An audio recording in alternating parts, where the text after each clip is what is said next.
Welcome into the Hyundai Studios here for STO Fantasy Playbook. I'm Will Ewick, joined alongside Ryan Kavanaugh. And today, we're going to do something a little bit different. We think you're watching this probably because you're in the finals, so congratulations. So we thought we would open up to questions to help assist them with their lineup questions. And the first one we get is from Ryan Hasia, and he asked Big Ben or Matthew Stafford. Stafford was a huge disappointment last week. Well, Stafford was a huge disappointment because he threw 3 interceptions and didn't throw a touchdown.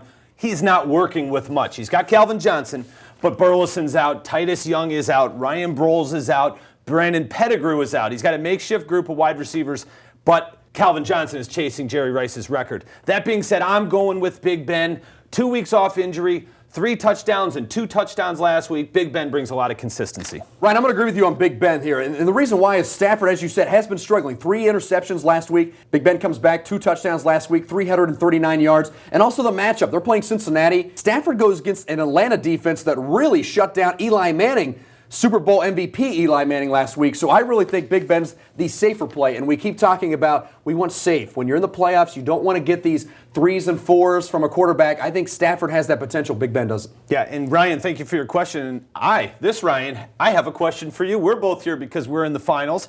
Will in the STO finals and me in the Kelly and Farrell finals.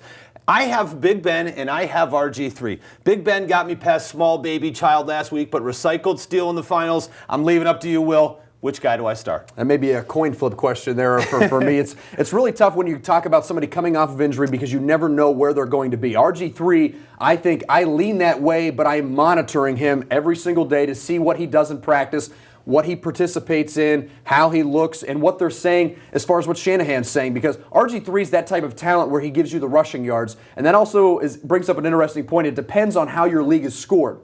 Because if you do get maybe, let's say, 4 points for a passing touchdown, but 6 for a rushing touchdown, that kind of leans things maybe heavily in RG3's favor. So I would take a look each day, monitor RG3. If he's playing, I'm probably throwing him in, but Big Ben is really not a bad consolation prize for that one. We move on to the next question. This one comes in from Brett Hoddle. In his league, tight end can be put in the flex position. He has Gresham, also Heath Miller. He's wondering if he should start both, or he can put in Greg Jennings for one of them. Interesting question. Heath Miller has been an absolute monster.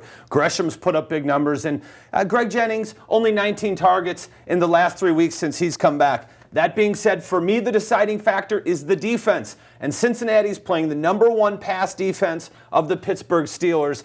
I'm going with Heath Miller. He's been a monster. And I'm putting Jennings in there. Nothing's wrong with Jennings. He still has the trust of Aaron Rodgers. And I think he outperforms Gresham this week. And I kind of tend to agree with you. And the reason why for this is Greg Jennings, I feel like, is still kind of getting back in that rhythm. And I think going into the playoffs, they're going to want Greg Jennings in that rhythm. So I think Aaron Rodgers may look to him more heavily and more often than he normally would just to kind of get that mojo back, get that chemistry built back with Jennings before they move on and go to the playoffs. I'm benching Gresham as well. We move on next to another injury impact. This one, Daniel Thomas, knee injury on the IR. Reggie Bush, obviously getting a boost in value. Do you trust him now? I put Reggie Bush in if I had him. There's only 2 games left in the season. Miami is not concerned about Bush getting hurt, which is always the big question with Reggie Bush, is durability. They're going to give him all the carries and all the receptions he can handle, and I think Bush has a big week this week. I kind of agree with you there. Reggie Bush now becomes very playable, where before when he was kind of splitting time, if I had better options, he would be on my bench. Now to the last question. This one comes from Brandon Judah. Hilton or Gordon? He's leaning Hilton. I like T.Y. Hilton. I'm leaning towards Hilton also, and the reason why is he's going to get the targets and get production. He's going to give you production. 6 targets last week. He led the team with 6 targets last week. Josh Gordon, while he has improved, and I think he's Whedon's main guy, the defense knows that also. They're playing in the Mile High City. Denver's a very good defense, and let's be honest, Brandon Whedon has not looked good. I'm going with T.Y. Hilton. And I'm going to agree with you on that one. The Denver defense is fantastic. Meanwhile, the Indianapolis Colts get Kansas City. I feel like Hilton, again, we go back to this consistency and safety. Hilton has been more consistent lately. You look back at last week, and Gordon only had 3 receptions for 27 yards. So if you're not in a PPR league, he only gets you 2 points there. You cannot afford that if you're going on to the finals. We move on to our last injury impact question. LaShawn McCoy, returning from injury. Andy Reid says he's the starter in Philadelphia. Bryce Brown, though, he said he's going to work him in. How do you see that playing out? That's an interesting situation. And quite honestly, I wouldn't play either of them. Bryce Brown blew up for 2 weeks. He settled back down to earth. And now that he's splitting carries with LaShawn McCoy, I wouldn't put him in there. And McCoy, 4 weeks for concussion, that's almost unheard of. I don't think they're going to rush him out there.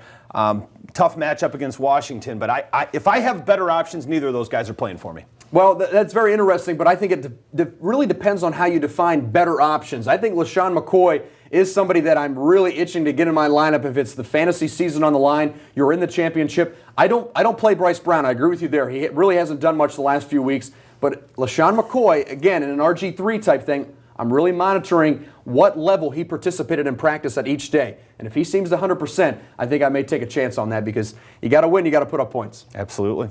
All right, that's all the time we have. Thanks for tuning in and reminding you that Ryan and I here, we have columns online, videos you can go back and check how we did to see if you really should believe any of this stuff. And we'll have more videos coming out each week, so check back at STOHD.com, click on the fantasy tab on the top of the page. For Ryan Cavan, I'm Will Ewick, reminding you it's your fantasy. We just happen to be in it.